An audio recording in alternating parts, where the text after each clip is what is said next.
माँ, मैं बहुत थक गई हूँ। घर संभालते संभालते यहाँ मेरी थकान किसी को नजर नहीं आती। कुछ दिन आराम करना चाहती हूँ। सोच रही हूँ कुछ दिनों के लिए अपने मायके आ जाऊं। आते हुए अपने बच्चों को भी साथ ले आऊंगी।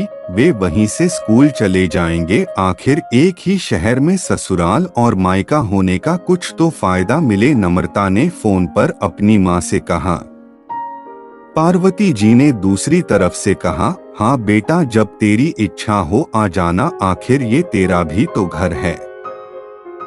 ठीक है माँ, तो मैं कल ही आ जाऊंगी। नम्रता खुश हो बोली, हाँ बेटा, कल आ जाओ। मैं तुम्हारा इंतजार करूंगी। अभी मैं फोन रखती हूँ, मुझे मंदिर भी जाना है। कमला जी ने फोन रख दिया और सीधे किचन में गई। किचन में खाना बना रही बहू से बोली, अरे अनुपमा सुनो, कल तुम्हारी ननंद आ रही है। आज बाजार जाकर फल, सब्जी और मिठाइयाँ लेकर आना। बेचारी मेरी बेटी ससुराल में नौकरों की तरह काम करती है और उस पर कोई ध्यान ही नहीं देता। यहाँ आएगी, कुछ दिन रहेगी तो उसका मन और तबीयत अच्छे रहेंगे। सास के मुंह से ऐसी बातें सुनकर अनुपमा का चेहरा उतर गया। वह मन ही मन सोचने लगी, काश आपको मेरी थकावट भी नजर आती। मैं भी दिन रात झाड़ू पोछा, बर्तन, खाना बनाना, मार्केट जाना और हर वह काम करती हूँ जिससे हमारे परिवार वालों को कोई दिक्कत ना हो। काश आप मुझ पर भी ध्यान दे पाती। आपकी बेटी तो जब मन में आता है तब यहाँ आ जाती है, लेकिन मैं साल में एक बार ही अपनी माँ के पास जाती हूँ, तब भी आपको प्रॉब्लम होती है। मैं भी इंसान हूँ, मेरा भी मन है। मुझे भी लगता है अपने माँ के पास जाकर थोड़ा आराम करूँ, सुख दुख की दो चार बातें करूँ, अपना मन हल्का करूँ। भगवान, अब तुम ही कुछ करो ताकि मेरी सांस की आंखें खुले और उसे मेरी थकावट भी नजर आए। शाम तक भगवान ने जैसे अनुपमा की सुन ली और उसकी ननंद का फोन आया। ननंद ने अपनी माँ से कहा कि उसकी सास ने उसे मायके आने के लिए मना कर दिया है, इसलिए इस बार वो नहीं आ सकती। पार्वती जी बोली, ऐसे कैसे मना कर दिया? पहले तो कभी वह तुम्हें आने के लिए नहीं रोकती थी, इस बार भला क्या हो गया? लाओ मेरी बात कराओ उसने, मैं समझती हूँ। नम्रता ने फोन अपनी सास के पास दिया। पार्वती जी ने कहा, नमस्कार समधन जी, आपसे कुछ कहना था। समधन जी ने कहा, कहिए। दरअसल नम्रता कल त्योहार है, इसलिए अपने मायके आना चाहती है। अगर आप उसे भेज दे तो अच्छा रहेगा। नम्रता की सास ने कहा, देखिए समधन जी, आपकी बेटी मायके जाकर रहे, इस बात के लिए हमने उसे कभी नहीं रोका और इस बात से हमें कोई प्रॉब्लम है भी नहीं।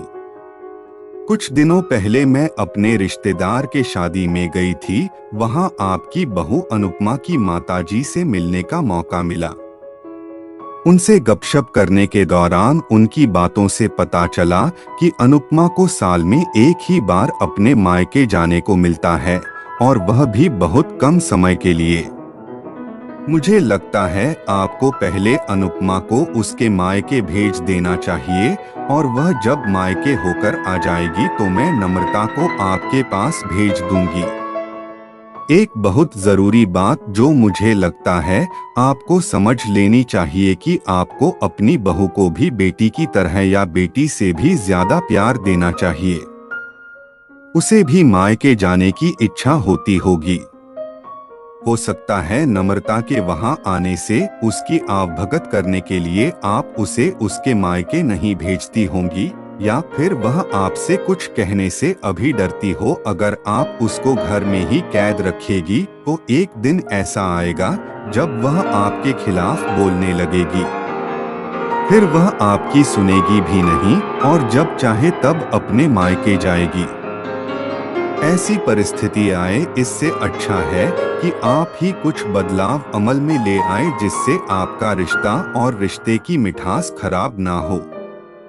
पार्वती को अपने समधन के हर एक शब्द में सच्चाई नजर आई। उन्हें महसूस हुआ कि उन्होंने अपनी बेटी के प्यार में अंधे होकर कभी भी अपनी बहू के मन का विचार नहीं किया। उन्होंने हमेशा ही अपनी बेटी को अपने बहू से ऊपर रखा। दूसरी तरफ नम्रता भी अपनी भाभी के बारे में हो रही इस बातचीत को सुन रही थी। उसने भी रियलाइज किया कि वह कभी भी अपनी भाभी के साथ ठीक से बात नहीं करती और जब जब वह अपने मायके जाती है तो भाभी थोड़ी उदास रहती है।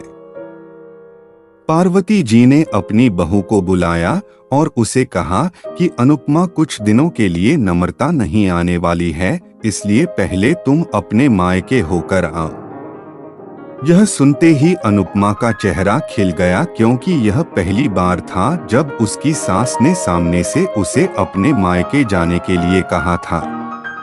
अगले दिन अनुपमा अपने मायके गई और इस बार 1-2 दिन नहीं, पूरे हफ्ते भर रहकर आई। अपने माँ बाप से, अपने रिश्तेदारों से मिलकर आई और जब वह लौटकर आई तो उसका चेहरा खिला हुआ था, उसकी आंखें। अनुपमा के आने के बाद नम्रता भी अपने मायके आई और इस बार वो खुद सामने से अपनी भाभी से खुशी खुशी मिली और अच्छे से बात की। नम्रता ने अपनी माँ से बात करके उन्हें भी अच्छे से समझने में मदद की कि वह कहीं ना कहीं अनुपमा के साथ गलत व्यवहार कर रहे थे। दूसरी तरफ अनुपमा अपने ससुराल वालों के बदले रवैया से बहुत खुश थी। अब वह खुशी खुशी सबका ध्यान रखती और हर काम प्यार से करती। वह ध्यान रखती कि कोई भी ऐसी बात या काम ना करें जिससे घर में तनाव का माहौल पैदा। पार्वती जी अपनी बहू को खुद ही समय समय पर मायके भेज दिया करती। एक छोटे से बदलाव ने सास बहू और भाभी ननंद के बीच की कड़वाहट को दूर कर दिया और रिश्तों को और भी ज्यादा मीठा और मजबूत